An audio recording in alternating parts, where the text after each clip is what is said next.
Hi, I'm Nikki Lovegrove and welcome to Keepsake Supplies.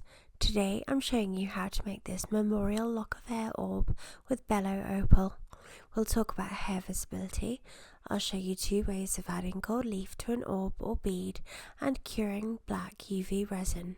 The kit you'll need to make one of these is for sale on keepsakesupplies.com and you'll find the link in the description and the comments.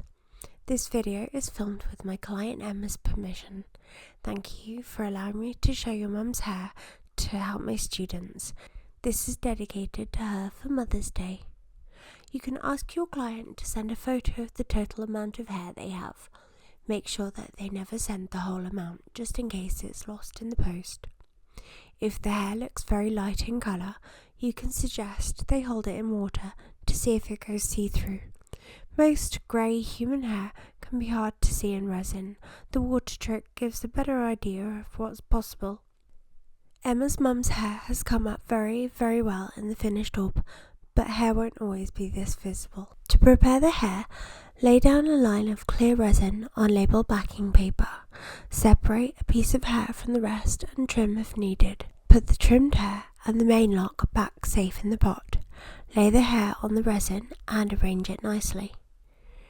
Add a bit more clear resin to soak into the hair and move it around so it's thoroughly coated. Now trim the lock. This bit is completely your choice as to how long you'd like it. It's a little easier if it's shorter, but I prefer the look when it's wrapped around twice. I cut this hair in half at a sharp angle, so when it's in the mould it doesn't look like a harsh cut line. The next bit takes a bit of practice. Getting the hair into the orb is easier the larger the hole on your mould, but the smaller the pouring spout, the easier it is to finish later. We make the hole on our moulds about 4mm wide, which feels perfect for me. You've just got to use patience to poke it in, being super careful not to poke the mould, or you'll get little dots on your finished orbs. Don't cure yet. Once it's in, gently place it roughly in the correct area.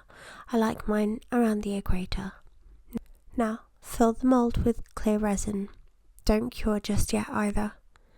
Meanwhile, I've realised my black is running low, so I'm adding the Vampire Black Resin Sparkle Mix refill to the opaque pot about halfway up, then cover with clear Padico resin and stir it in, adding a bit more of each as needed. Try and be a bit neater than I was, but if it spills, I clear my work area straight away. Add a little black to the top of the mould, then some gold leaf, and start to stir it in around the centre and bring it to the edges in a few places. For the second orb, I've added the hair, and then I'm putting in the gold leaf before the resin. Give it a little squeeze if you've got any large bubbles. You can't use a heat gun for these internal bubbles. I've been meaning to try a vibration stick, but there are certain kinds I wouldn't want to show in these tutorials. I'm ordering a special kind soon that's designed for bubble removal, so that I'm not removed from here.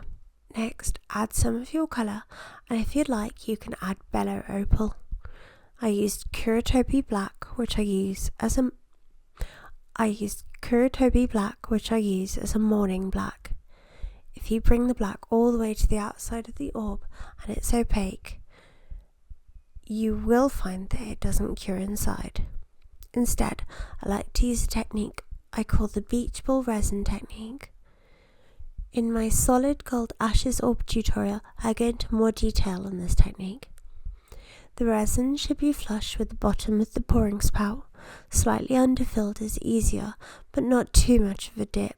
After you make each orb, put it in the UV lamp for a 99-second low heat cure.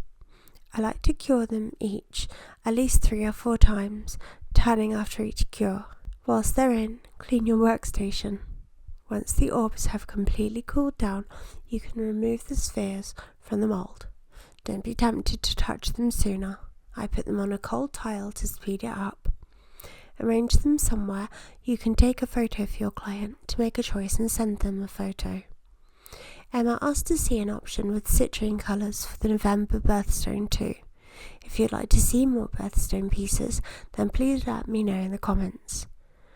To finish an orb, cut away the excess with side cutting pliers, then sand with a diamond file or a carbide bird bit in a Dremel. Make a dot right in the centre of the boring hole and drill all the way through the middle. Finish with a head pin. My placenta orb tutorial has an in-depth walkthrough of making a bail with a head pin. I also made Emma a small thank you token with her mum's handwriting on a pendant shaped like a small decoration she'd once given her. I love the way all the orbs came out. Thanks for watching, and don't forget to give it a thumbs up.